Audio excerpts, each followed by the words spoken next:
నల్గొండ చోరీ ఘటనలో 35 లక్షల్ని పోలీసులు స్వాధీనం చేసుకున్నారు. నలుగురు నిందితుల్ని కాసేపట్లో మీడియాకు చూపించనున్నారు. ఏటీఎంలో నగదు నింపే సిబ్బందే డబ్బు కొట్టేసి దొంగలు ఎత్తుకెళ్లినట్టు నాటకం ఆడారు. దీనిపై మరింత సమాచారం మా నల్గొండ ప్రతినిధి షమీన్ అడుగుదాం. షమీన్, నగదు స్వాధీనానికి సంబంధించిన వివరాలేంటి? రోజా ముందుగా అనుమానించినట్టుగానే ఈ 35 లక్షలకు సంబంధించిన ఆ డబ్బులు సిబ్బంది దొంగిలించి ఉంటారని చెప్పేసి అనుమానాలు ఏవైతే ఉన్నాయో అవి నిజమైన తేలాయని చెప్పొచ్చు. మునుగోడు మండలం కొంపల్లి దగ్గర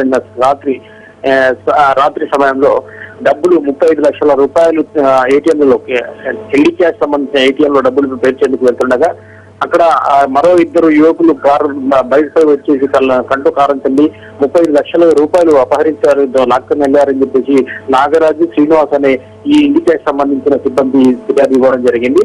అయితే వారిని ఫిర్యాదు ఇచ్చిన వాళ్ళనే విచారించడంతో ఈ నిజం ఏంటో బయటపడిందని చెప్పొచ్చు.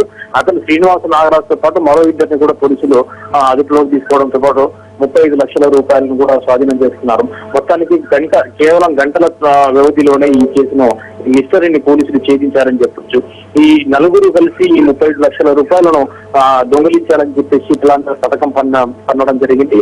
ఇది తమదైన శైలిలో పోలీసులు వారిని విచారించగా ఇదంతా బయటపడిందని చెప్పొచ్చు. మరికొద్దిసేపట్లో 35 లక్షల రూపాయలతో పాటు ఆ నిందితులు ఎవరైతే ఉన్నారో నలుగురిని కూడా మీడియా ముందు ప్రవేశపెడుతున్నారు.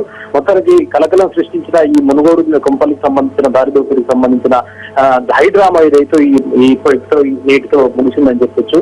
వాళ్ళ నలుగురిని మరికొద్దిసేపట్లో మీడియా ముందు ప్రవేశపెట్టనున్నారు. రోజా. రైట్ సమీ.